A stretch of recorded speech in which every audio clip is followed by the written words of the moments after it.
Hi there, this is my Margaret Thatcher's special, the late Margaret Thatcher, the late Honourable Margaret Thatcher, that Iron Lady. And what a lady she was. A great leader of the Tory party and a great world leader. The Americans love her. So why do most of the UK population either hate her or pretty indifferent to her? Well, there's a couple of points there. I'm from the northeast of England, and she pretty much, and her party, the Tory party, Conservative, which I'm ashamed I voted for in the last general election, and they've let me down badly. Um, they, she actually decimated this part of the world. We were an industrial country, and she made us a service country. They took all our nationalised industry and privatised it. They did what any business people would do. They take a business with promise and they buy it because they've got the big picture, and then they make money because they're usually on the board of directors, or they're usually go-betweens, and that's how they make the money. So it's just as simple as that. They call it Reaganomics, and she was a great fan of Ronald Reagan, and they were very close allies. In fact, the Americans were going to loan us an aircraft carrier during the Falklands because we didn't have any. But you say, yeah, we had HMS Hermes and HMS Invincible. But they weren't aircraft carriers. They were converted helicopter carriers. They were converted with the little ramps at the front for the Sea Harrier, superb aircraft. It's a good job we had it. But we had two fully operational aircraft carriers in the docks being or waiting to be decommissioned with F4 Phantom jets on.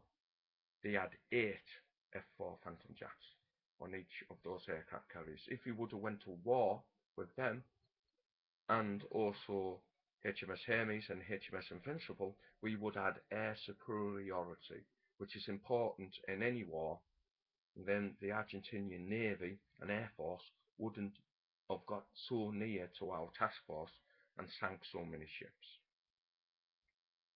So we went to war under-equipped, and undoubtedly the fact that we didn't have any aircraft carriers as such was a major factor in the Argentinian government, the junta at the time, invading Falklands, which, by the way, the junta needed a war for popularity because they weren't too popular in Argentina, because they had secret police knocking on people's doors, dragging people off to prison, beating them with rubber hoses, electrocuting people, shooting people, hanging people, all sorts of stuff was going on there. Very white wing, very Nazi-like government, and that part of the world was. A couple of years ago, it was uncovered that they were trying to plan an invasion of the Falklands with Brazil, and I think Uruguay is some country like that. They were trying to make a joint operation to invade the Falklands. Thankfully for us, Brazil didn't want nothing to do with it. But that part of the world, they always want the Falklands because they see it as their island, as their islands. Also, undoubtedly, because of the oil that's there and the gas. At the time, Margaret Thatcher claimed that she went to war because there was British people there who wanted to remain British, which is fair enough. In that case, then why didn't she reinforce the garrison when she had ample warning that there was a possible invasion on cards by the CIA? MI6, MI5, all our intelligence guys at the time were warning of an invasion. So why didn't she reinforce the garrison? Why didn't she send a small task force to the island to blockade the island? Answer: she needed a war. She needed to be seen as a saviour at the time. And a lot of people see her as a saviour. But if you look into the history,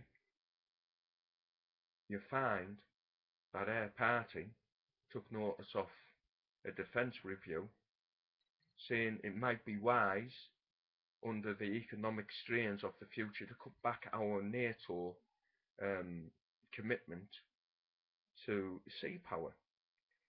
The Royal Navy always had aircraft carriers and have always had minesweepers. That was our role, to find nuclear submarines, which we wanted to cut back on because it was going to cost a load of money to replace the aircraft carriers and to replace the minesweepers and the ships. Also, not to mention the F-22 frigates that we went to war with had been built so badly under the Tories and possibly under Labour as well, that one hit of these missiles and they dropped to pieces. Shoddy workmanship because of the cuts. If you look into the history of it, you'd be quite shocked. Margaret Thatcher wasn't the saviour of the Falklands. The brave men and women who fought for us was the Royal Marines, the Parachute Regiment, the Special Air Service, the other regiments that went, the infantry regiments that went, the artillery regiments that went. The Green Howards, sadly, no more because of cutbacks, they went to the Falklands. We had street parties round here, like when they come back from war. So I don't think Margaret Thatcher, in the long term, did any good for this country as a industrial country. I did some work on the old ICI site. It was called the Wilton site, and each part of that site all used to belong to ICI. No more. It's all owned by individual companies that do the same job ICI used to do. So why these countries that often are foreign countries are in our country? I mean, I'm all for investment, but surely we could have kept ICI as it was, so it makes money for the country, not people who can have holidays in Barbados. I'm not mentioning any names there, but some people, after losing a family member, come out of the family home and say, I had to break off my holiday in Barbados to come here. I would like to thank the Queen for saying that she was going to go to my mother's funeral. That's great, you can have a holiday in Barbados, isn't it? Great hardship. Your family's going through great hardship, mate. Great hardship. Some people have lost their job because of illness. Some people have lost their job because of government cutbacks. Some people have lost sickness pay because of the shake-ups to the benefit system, which need doing, but the Tories, as they often do, go too far and hurt the innocent people.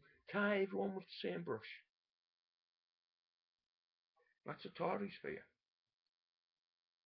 People going about Tony Blair. Well, he was a Tory in disguise, but at least he brought in the minimum wage and got the country back working. I'm not a Tony Blair fan. Ironically, it was his downfall on the international scene, his alliance with George Bush, that brought him down in this country. But as far as I'm concerned, it's obviously it's a sad day for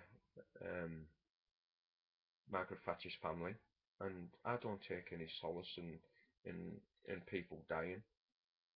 It's sad for any family, but politically, I didn't really agree where she was coming from. She was too harsh, and she punished the weak so the strong could live.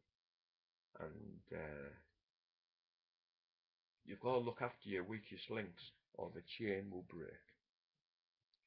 Anyway, that's all I've got to say on the matter. I did vote Tory in the last election, and I don't consider myself conservative, really. But I don't agree with Margaret Thatcher and how she smashed our industry into 1,000 pieces.